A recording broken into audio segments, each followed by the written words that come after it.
नमस्कार, मी सविता किचनमधून तुमचं स्वागत करत आहे। तर आज मी बनवणार आहे तिळाची चटणी। चला तर रेसिपीला सुरुवात करूया।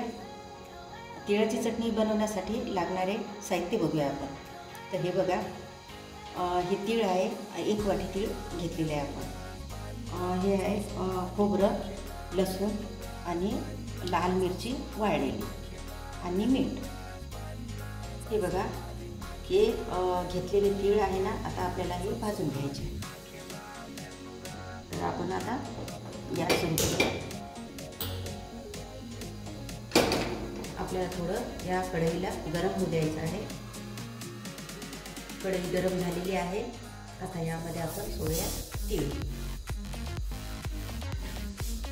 या तिळाला थोडं हलकंसं आपण छान भाजून घ्यायचं आहे। हे बघा, छान आपण तीळ भाजून घेतलेले आहे। कसा छान तडतड आवाज येत आहे। आता याला आपण या ताटामध्ये काढून घेऊया आणि 1 मिनिट थंड व्हायला ठेवूया। आता आपल्याला हे मिरची आणि खोबरं आणि लसूण हे पण थोडं आपल्याला भाजून घ्यायचं आहे।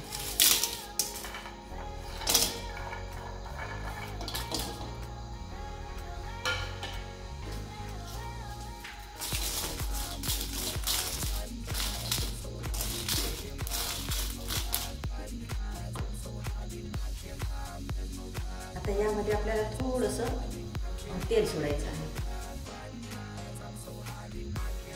जास्त नाही सोडायचं, थोडंसं।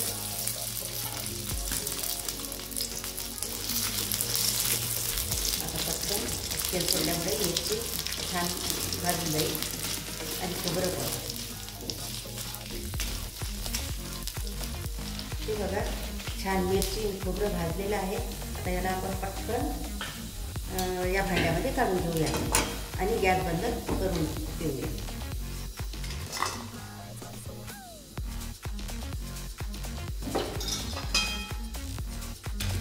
आता याला आपल्याला 1 मिनिट थंड होऊ द्यायचं आहे। आणि हे तीळ बघा, आपले हे पण आता थंड झालेले आहे। तर हे तीळ आणि हे आपण भाजलेला मसाला हे आता आपल्याला मिक्सरमधून बारीक करून घ्यायचं आहे। हे बघा, आपण हे मिक्सरचं भांडं घेतलेलं आहे आणि आता यामध्ये आपण हे तीळ सोडणार आहे।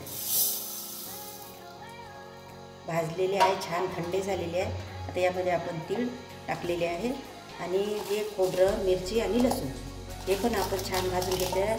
हे पण यामध्ये आपण टाकून देऊ आणि त्यानंतर आपल्या आवडीनुसार याच्यामध्ये मीठ सोडा, थोडंच टाका।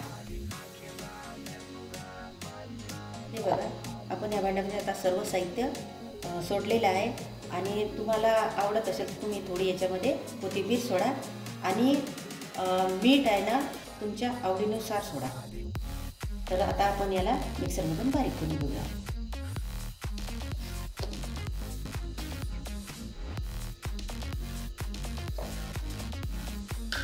हे बघा, कशी छान मस्त आपण तिळाची चटणी मिक्सरमधून बारीक करून घेतलेली आहे आणि छान तयार झालेली आहे। हे बघा, आता या तिळाच्या चटणीला आपण या बाउलमध्ये काढून घेऊया।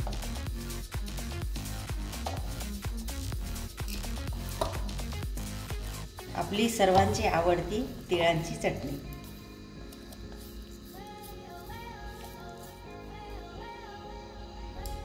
हे बघा, एकदम सोप्या पद्धतीत आपण तिळाची चटणी तयार केलेली आहे। ही तिळाची चटणी तुम्ही कोणत्याही ऋतूमध्ये खाऊ शकता। तर ही सोपी पद्धत आहे, तुम्ही नक्कीच घरी करून बघा। तर हा व्हिडिओ तुम्हाला कसा वाटला आम्हाला नक्कीच कमेंट करून सांगा आणि व्हिडिओला लाईक करा, शेअर करा आणि आपल्या चॅनलला सबस्क्राईब करा। धन्यवाद।